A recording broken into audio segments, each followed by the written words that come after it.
మీలా ఎంతమందికి ఇంత వాటర్ చూస్తే భయమేస్తదో కామెంట్ చేయండి. నాకైతే కొంచెం భయమేస్తది. కాకపోతే ఇట్లా ట్రైన్ లోపల నుండి, బస్ లోపల నుండి చూస్తే ఏం భయం ఉండదు. దగ్గర నుంచి వెళ్ళి చూడాలంటే మాత్రం భయం. అందుకే నేను ఎప్పుడు బోటింగ్ కూడా ట్రై చేయలేదు. ఎందుకు అంటే నాకు ఫుల్ భయం. భయమేసేది సాహసం చేయొద్దనేసి నా ఉద్దేశం. ఇదైతే విజయవాడ పోయే దారిలో ఉంది. ఇది కృష్ణా నది అనుకుంటా. పేరు క్లారిటీగా నాకు తెలీదు. మీలో ఎవరికైనా తెలిస్తే కామెంట్ చేయండి.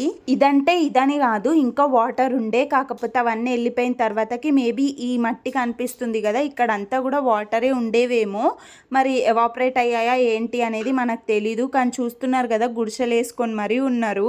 నాకైతే చాలా భయం వేస్తుంది అసలు ఇట్లా చూస్తే. అక్కడక్కడ మనకు బోట్స్ కూడా ఉన్నాయి. బోటింగ్కి తీసుకెళ్తారు అనుకుంటా. పర్ పర్సన్కి ఇంత అని ఛార్జ్ చేసి. నేనైతే ఎక్కలేదు. ఎక్కాలని ఇంట్రెస్ట్, కాకపోతే ఎక్కాలంటే భయం. ఇంకా భయం వేసినప్పుడు దాని జోలికి వెళ్ళడం ఎందుకని చెప్పి నేనైతే వెళ్ళలేను. చూస్తున్నారు కదా ఎంత వాటర్ ఉన్నాయో.